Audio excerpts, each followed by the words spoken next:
Good morning students. आज मैं आपको समाज शास्त्र का लेसन 2 भारतीय समाज की जनसांख्यिकी संरचना के बारे में समझाऊंगी। जनसांख्यिकी संरचना का मतलब होता है उस विज्ञान से अर्थ है इसका कि जिसमें जनसंख्या का विस्तृत अध्ययन किया जाता है। जनसांख्यिकी शब्द का प्रयोग सबसे पहले फ्रांसीसी विद्वान अचले गुलियार्ड के द्वारा 1855 में अपनी पुस्तक एलिमेंट्स डी स्टैटिक ह्यूमैनी ओ डेमोग्राफी कंपेरी में किया गया, लेकिन स्वतंत्र विज्ञान के रूप में इसकी नींव इंग्लैंड के विद्वान जॉन ग्रांट के द्वारा 1662 में रखी जा चुकी थी। इन्होंने अपनी महत्वपूर्ण कृति natural and politicals observation made upon the bills of mortality में जनानकी का सूत्रपात किया है। जनानकी को जनसांख्यिकी भी कहते हैं, इसलिए आप कंफ्यूज ना होइए। इन्होंने जनानकीकी के जनक की संज्ञा भी प्राप्त की है। जनसंख्या का विस्तृत अध्ययन करने वाले विज्ञान को जनसांख्यिकी या जनानकी के नाम से जानते हैं। अब मैं आपको बताती हूँ जनसंख्या का अर्थ होता क्या है। यह डेमोग्राफी का हिंदी रूपांतर है। डेमोग्राफी जो है वो अंग्रेजी का शब्द है, लेकिन ये यूनानी भाषा के शब्दों से मिलकर बना है। ये दो शब्दों से बना है, डेमोस तथा ग्राफीन। डेमोस का अर्थ होता है जन या लोक और ग्राफीन का अर्थ होता है वर्णन करना। इस प्रकार हम कह सकते हैं डेमोग्राफी का पूर्ण अर्थ हुआ लोगों का विस्तृत पूर्वक अध्ययन करना या वर्णन करना। व्यावहारिक रूप में हम कह सकते हैं जनसांख्यिकी वह व्यवस्थित विज्ञान है जिसके अंतर्गत जनसंख्या से संबंधित प्रवृत्तियों तथा प्रक्रियाओं का अध्ययन किया जाता है। इनमें जनसंख्या के आकार में परिवर्तन, जन्म दर, मृत्यु दर, प्रवसन के स्वतंत्र जनसंख्या की संरचना, स्त्री पुरुष अनुपात यानी कि स्त्री और पुरुष का क्या अनुपात है, विभिन्न समूहों यानी कि विभिन्न समूह से मतलब होता है यहाँ हिंदू, मुस्लिम, सिख, ईसाई जो भी समूह हमारे बने हुए हैं उसमें कितने लोग हैं, एवं संप्रदायों में साक्षरता का मतलब होता है यहाँ पर कितने पढ़े लिखे लोग हैं और कितने निरक्षर हैं, विभिन्न आयु यानी कि स्त्री और पुरुष में या लड़के लड़की में आयु का कितना अंतर है, समूहों का अनुपात आदि आते हैं। अब मैं कह सकती हूँ कि जनसांख्यिकी का अध्ययन गणना या गिनती की प्रक्रियाओं पर आधारित होता है। अब यहाँ पर जनसंख्या का अर्थ समझा दिया है।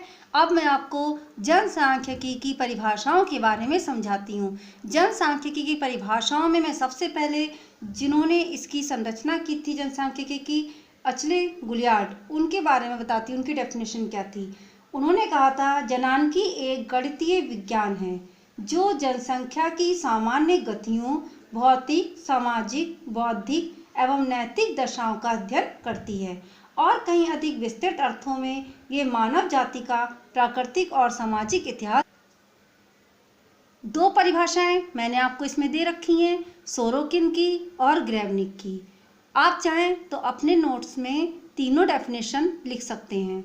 सोरोकिन का मैं बता रही हूँ। सोरोकिन जनसांख्यिकी वह विज्ञान है जो किसी समाज की जनसंख्या के आकार, घनत्व तथा इसमें होने वाली वृद्धि अथवा कमी से संबंधित परिवर्तनों को स्पष्ट करता है। ग्रेवनिक ने कहा था जनानकी उन तथ्यों का अध्ययन है जो मानव जनसंख्या के विभिन्न पक्षों जैसे जन्म दर यानी कि कितने उत्पन्न हुए हैं समाज में, मृत्यु दर यानी कि कितने की मृत्यु हो चुकी है, प्रवासीय का मतलब यहाँ पर होता है कि कितने हमारे समाज से दूसरे समाज में चले गए हैं, यानी कि एक देश से दूसरे देश में जाते हैं या दूसरे नगर में या राज्य में चले जाते हैं, तो उन सब विशेषताओं और उन्हें प्रभावित करने वाले कारकों का अध्ययन करता है। अब मैं आपको जनसांख्यिकी की शाखाएं यानी कि जनसांख्यिकी के कितने प्रकार हैं इसके बारे में समझाऊंगी। जनसांख्यिकी के 3 प्रकार होते हैं। जनानकी की संरचना पहला, दूसरा आता है जनानकी की प्रक्रिया, तीसरा आता है सामाजिक जनानकीकी। अब इसमें जनांकिकी संरचना यानी कि जो आपका पहला दिया हुआ है उसमें मैं बताती हूँ क्या क्या इसके अंतर्गत आता है। इसमें स्त्री पुरुष अनुपात यानी कि समाज में कितनी स्त्रियों पर कितने पुरुष हैं इसका अनुपात देखा जाता है। दूसरा आपका आता है ग्रामीण नगरीय समाज यानी कि ग्रामीण में कितनी जनसंख्या है और नगरों में कितनी जनसंख्या है इसका विश्लेषण करना।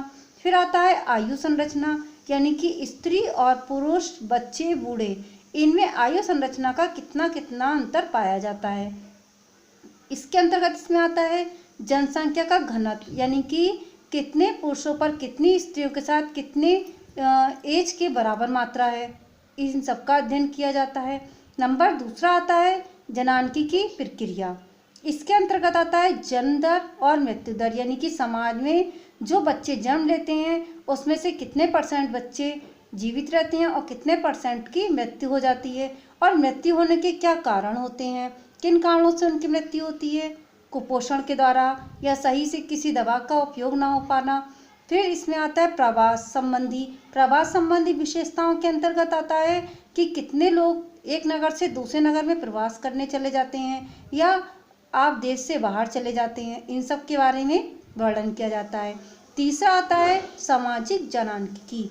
इसके अंतर्गत मूल्य, विश्वास, प्रथाएं, शिक्षा, जाति व्यवस्था संबंधी नियम यानी कि मूल्य जो हमारे होते हैं, विश्वास उत्मूल्य यानी कि आदर्श मूल्य नैतिक नियम, विश्वास यानी कि जो हमारी प्रथाएं परंपराएं चली आ रही हैं जो हमारे समाज में प्रचलित हैं, शिक्षा यानी कितने बच्चों को कितनी शिक्षा दी जा रही है, कितने अशिक्षित हैं, उन सब का अध्ययन होता है। जाति व्यवस्था संबंधी नियम यानी कि हमारे समाज में जाति व्यवस्था जो है उसके कितने नियम कठोर हैं और कितने शिथिल ढीले पड़ गए हैं, इन सब का वर्णन किया जाता है। एक बात और मैं बता देना चाहती हूँ आपको कि परिवार की जो संरचना होती है वो वर्ग व्यवस्था और नातेदारी, विवाह तथा व्यक्ति के सामाजिककरण को प्रभावित करने में भी जनसंख्या से संबंधित विशेषताओं की बहुत महत्वपूर्ण भूमिका होती है। अब मैं यहाँ आपको समाज जनांकिकी के महत्व और उपयोगिता के बारे में समझाऊंगी। यहाँ मैं पॉइंट्स के माध्यम से आपको समझा रही हूँ। इसमें पॉइंट्स दे रखे हैं, इसके आधार पर आप इसकी डिटेल्स से नोट्स बना सकते हैं।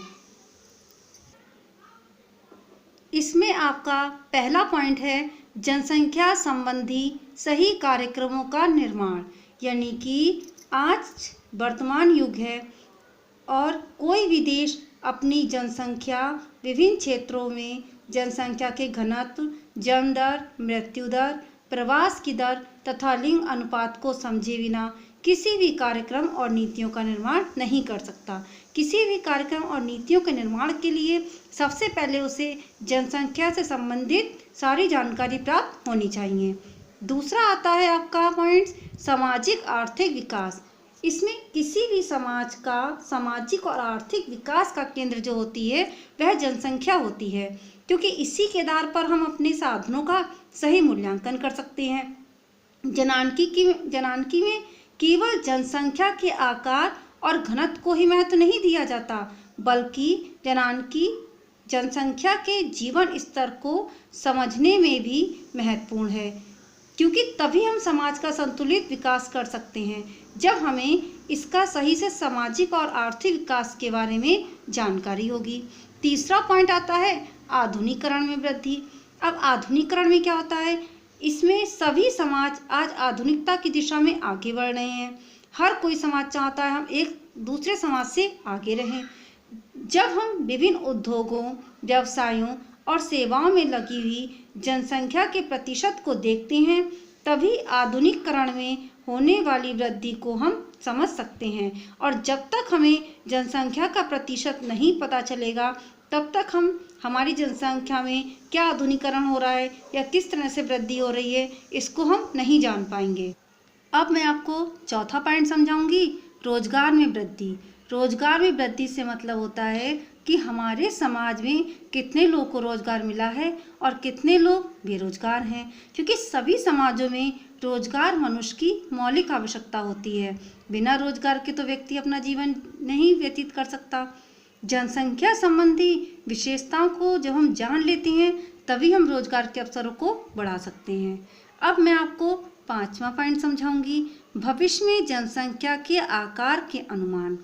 इसके अंतर्गत क्या होता है कि जनानकी का अध्ययन इसलिए भी जरूरी हो जाता है जिससे हम जनसंख्या में होने वाली वृद्धि के आधार पर भविष्य में जनसंख्या के आकार का अनुमान लगाकर जनसंख्या से संबंधित नई नई योजनाओं को तैयार कर सकते हैं, क्योंकि जिससे इसलिए भी समाज का विकास संभव हो जाता है। यदि हम योजनाएं तैयार नहीं करेंगे तो हमारे समाज का विकास असंभव हो जाएगा। अब मैं आपको समझाऊंगी छठा पॉइंट है सामाजिक संगठन में वृद्धि। अब देखिए सामाजिक संगठन क्या होता है। जैसा कि मैं आपको पहले ही बता चुकी हूँ, समाज में जितना संगठन जरूरी है उतना ही विघटन जरूरी है, और संगठन सबसे ज़्यादा जरूरी है समाज में, केवल विघटन परिवर्तन के लिए जरूरी होता है। अब देखिए सामाजिक संगठन में वृद्धि क्या होता है। किसी भी समाज में जब जनसंख्या की घनत्व यानी कि कितनी जनसंख्या है, अब जनसंख्या में जन्म दर कितनी है, मृत्यु दर कितनी है तथा प्रवास संबंधी विशेषताओं में जो परिवर्तन होता है वे सामाजिक संगठन में भी परिवर्तन कर देते हैं। इस प्रकार समाज को संगठित बनाने के लिए जनानकी विशेषताओं को समझना जरूरी हो जाता है, क्योंकि जब तक हमें जनानकी की विशेषताओं के बारे में पता नहीं चलेगा जब तक हम समाज में संगठित रूप को नहीं बता सकते। अब 7वां पॉइंट है जनसंख्या व सामाजिक परिवर्तन के संबंध में जानकारी। अब देखिए जनसंख्या परिवर्तन क्या होता है। जैसे जैसे समाज में नया नया अवसर आता है, रोजगार बढ़ता है या वृद्धि होती है या विघटन होता है, तब हमारे समाज में क्या होता है, सामाजिक परिवर्तन स्टार्ट हो जाता है। अब परिवर्तन सभी समाज की विशेषता होती है, क्योंकि परिवर्तन ही प्रकृति का नियम भी है। सामाजिक परिवर्तन बहुत से कारणों से होता है, लेकिन इन कारणों में जनसंख्यात्मक दशाएं बहुत ही महत्वपूर्ण भूमिका निभाती हैं, क्योंकि जो भी परिवर्तन होता है वो या तो शिक्षा के आधार पर होगा, या धार्मिक भेदभाव के आधार पर होगा, जाति के भेदभाव पर होगा, या किसी भी तरह के मूल्य और जो भी विश्वास परंपराएं, ये सभी हमारे समाज में किसी न किसी कारणों से परिवर्तन करती रहती हैं। तो अब जनसंख्या की जब हमें विशेषताओं के बारे में जानकारी मिल जाएगी तब हम परिवर्तन के बारे में भी जानकारी लगा सकते हैं।